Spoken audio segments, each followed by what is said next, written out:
के फिलहाल तस्वीर आपको दिखाएंगे विधानसभा से। हंगामे की तस्वीर विधानसभा से देखने को मिल रही है। बोलिए नहीं समझ में आना चाहता। अभी तक क्लेम का निपटारा सही ढंग से नहीं हुआ है। 2020 रबी की कई पॉलिसियां तथा 2021-22 रबी की पॉलिसियां भी अभी तक बाकी हैं तथा 2022 खरीफ में आज भी बहुत सी पॉलिसियां तथा अजीतपुरा मुंसरी समेत कई पटवार मंडलों का बीमा क्लेम अभी बाकी है तथा 2022 की कई बैंकों की पॉलिसियां बिना बताए किसानों को रिजेक्ट कर दी गई है। पर्णिका पंजाब नेशनल बैंक समेत जिले के कई बैंकों की पॉलिसियां रिजेक्ट कर दी गई है, जो कि बहाल कर किसानों के खातों में बीमा क्लेम डलवाने का कष्ट करें। श्रीमान, यही नहीं, बीमा कंपनी ने अभी तक आंकड़े सार्वजनिक रूप से पूर्ण नहीं किए तथा कितने किसानों के खातों में अब तक बीमा दिया है तथा किस पटवार मंडल में कितना बीमा क्लेम तय हुआ है तथा बीमा कंपनी के पास आज भी मानव संसाधन की कमी है, जिससे किसानों के साथ न्याय नहीं हो रहा। अध्यक्ष महोदय, चूरू जिले में आज भी किसान क्रॉप कटिंग की मांग को लेकर के बीमा क्लेम की लड़ाई लड़ रहे हैं। अध्यक्ष महोदय, मैं आपसे यह बात साझा करना चाहूंगा, मेरी विधानसभा में अभी तक 1450 करोड़ रुपए बीमा क्लेम किसान के खाते में आया, लेकिन 150 करोड़ रुपए बीमा क्लेम अभी पाइपलाइन में। अध्यक्ष महोदय, मैं राजस्थान सरकार का इस बात के लिए तो धन्यवाद करना चाहूंगा कि हमारे यहाँ बीमा क्लेम 1450 करोड़ आया, लेकिन जिले भर के किसानों का बीमा क्लेम अभी भी बाकी है। अध्यक्ष महोदय, मैं 1 मिनट ये बताना चाहता हूँ, राजेंद्र राठौड़ के पास कोई आंकड़े नहीं है, ये झूठी बात कर रहे हैं। ये चूरू जिले के किसान आज भी बीमा क्लेम को लेकर के लड़ रहे हैं, इनके पास कोई सामान नहीं है, ये यूं ही कर रहे हैं। ये खुद मोदी जी ने किसान का कर्जा 1 रुपया माफ नहीं करा, ये सिर्फ स्कोर कर रहे होगा। बेटे, अंकित नहीं होगा, अंकित नहीं होगा। 295 श्री जोराराम कुमावत, श्री जोराराम कुमावत, श्री छगन सिंह, श्री धर्मेंद्र कुमार, श्री गोविंद प्रसाद, श्री सुरेश टाक, श्रीमती सफिया जुबैर, श्री निर्मल कुमावत, श्री गिरधारी लाल, श्री गिरधारी लाल। अध्यक्ष महोदय, आपने नियम 295 उल्लेख के प्रस्ताव में बोलने का मौका दिया। अध्यक्ष महोदय, राजस्थान सरकार ने 3 साल पहले श्री डूंगरी विधानसभा क्षेत्र में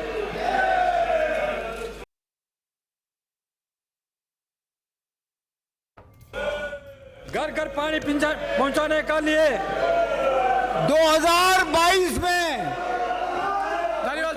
सर किसानों की आमदनी दुगनी कर देंगे, ये किसने कहा था? अधिक राशि की जल जीवन मिशन परियोजना स्वीकृत की थी, मगर आज 3 साल बाद भी करीबन 1 दर्जन गांव में ही काम शुरू हुआ है। क्षेत्र के सैकड़ों गांव अभी भी काम शुरू होने के वंचित है। अध्यक्ष महोदय,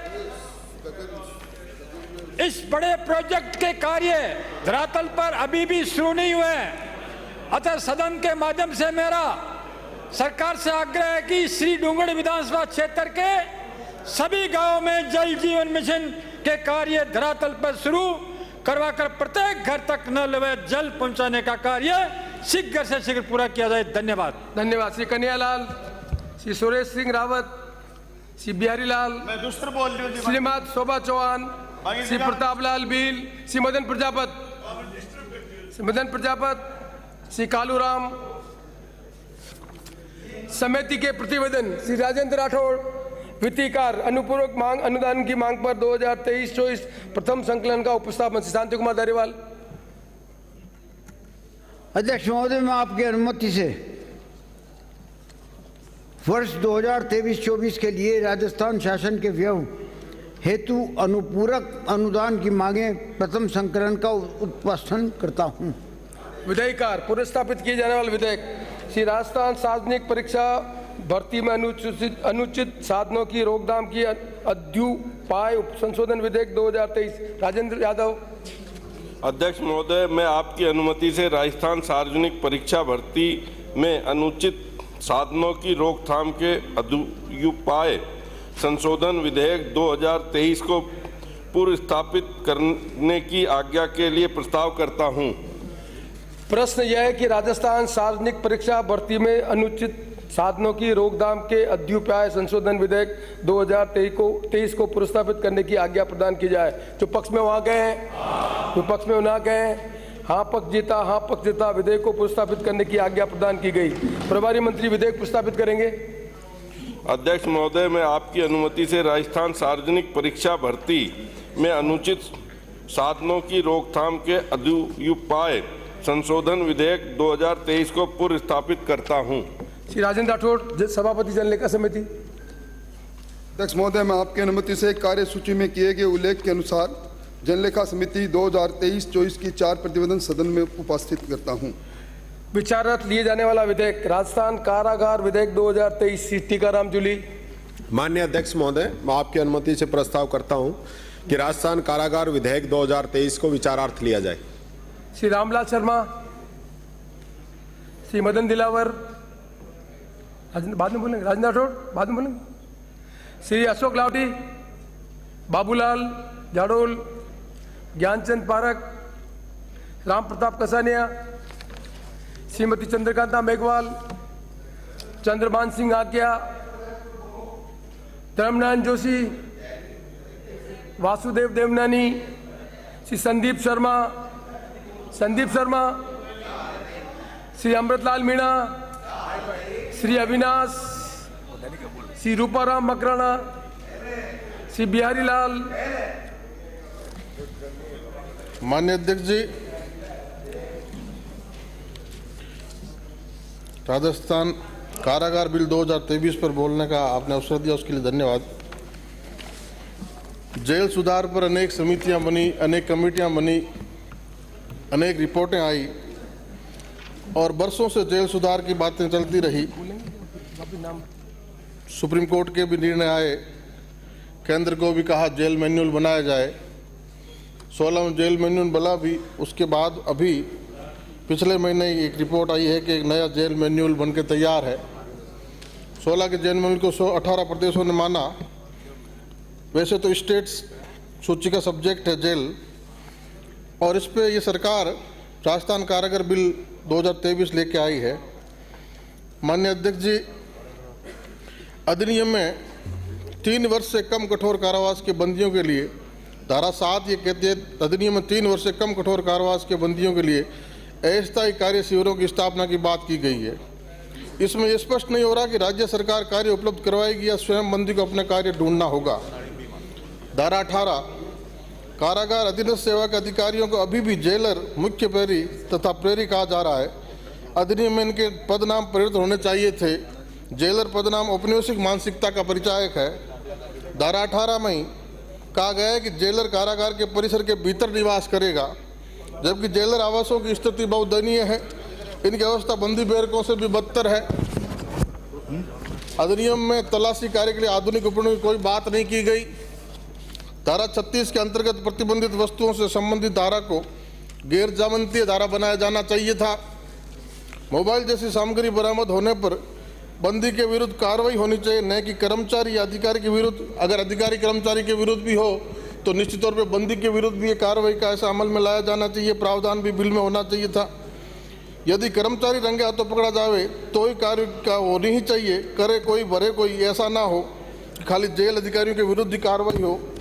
धारा 43 आज के आधुनिक जमाने में भी पत्र लिखने की बात कही गई है। ये अधिकार है, संवैधानिक अधिकार है, मौलिक अधिकार है। जबकि कारागार में प्रिजन इमेज कॉलिंग सिस्टम भी संचालित है, कैदियों को इसकी सुविधा भी दी जानी चाहिए। अधिनियम में कैदियों को संरक्षण दिया गया, जबकि कर्मचारी अधिकारियों को भी वैसा ही संरक्षण मिलना चाहिए।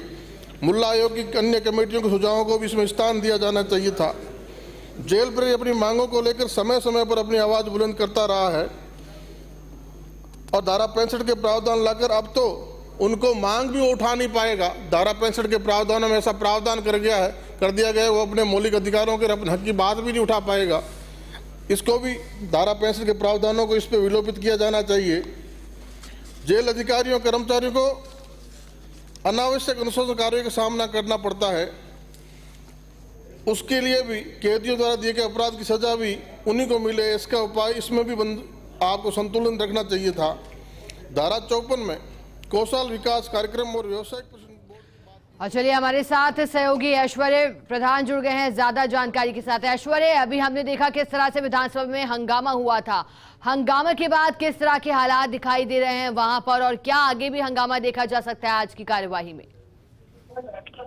शिखा, अभी विधानसभा में जो जिस विषय को लेकर हंगामा हुआ वो किसान कर्ज माफी के मुद्दे पर 295 में जो विधायक बोल रहे थे उन विधायकों ने एक एक करके बोला। उसके बाद संयम लोढ़ा और सतीश पूनिया में एक नोकझोंक हुई और उसके बाद एक एक करके भाजपा के विधायक विरोध स्वरूप वेल में आ गए और वेल में आकर विरोध किया।